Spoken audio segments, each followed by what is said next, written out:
বিপদে পড়ে রাসূল সাল্লাল্লাহু আলাইহি ওয়াসাল্লাম আর ইব্রাহিম আলাইহিসসাল্লাম একই দোয়া পড়েছিলেন।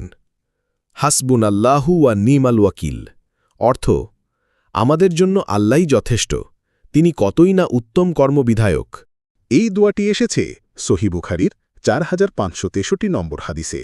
ওই হাদিসে আব্দুল্লাহ ইবনে আব্বাস রাদিয়াল্লাহু বলেন, হাসবুনাল্লাহু ওয়া নি'মাল ওয়াকিল, সূরা আলে ইমরান আয়াত 173।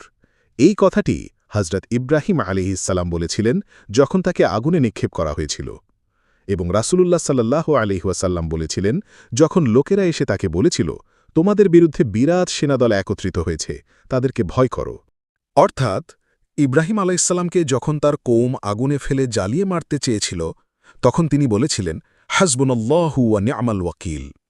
আল্লাহ বলেন, কুলনা ইয়া নারু কুনি বারদু ওয়াসসালামান আলা ইব্রাহিম। অর্থ, আমি বললাম, হে আগুন, তুমি ইব্রাহিমের জন্য শীতল ও শান্তিময় হয়ে যাও। সূরা আল আম্বিয়া ৬৯ নম্বর আয়াত। আর রাসূলুল্লাহ সাল্লাল্লাহু আলাইহি ওয়াসাল্লাম উহুদের যুদ্ধের পরে মুসলিমরা তখন আহত, দুর্বল এবং সংখ্যায় কম। এই সুযোগে আবু সুফিয়ান ও কুরাইশ বাহিনী পুনরায় আক্রমণ করতে চেয়েছিল।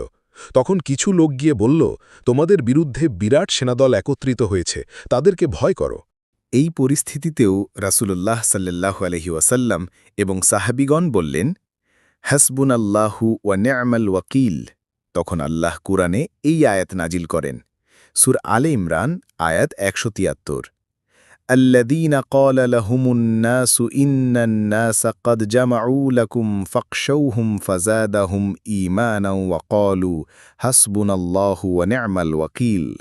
অর্থ, যখন কিছু লোক মুমিনদের বলল, মানুষদের বিশাল বাহিনী তোমাদের বিরুদ্ধে একত্র হয়েছে, তাদের ভয় করো, তারা বলল, আল্লাহই আমাদের জন্যে যথেষ্ট, তিনি কতই না উত্তম কর্মবিধায়ক।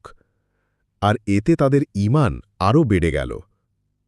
এই দোয়ার রয়েছে এক গৌরবময় ইতিহাস। তাই যখন আপনি বিপদে পড়েন, ভয় পান, দুর্বল অনুভব করেন, তখন এই দোয়াটি পড়ুন।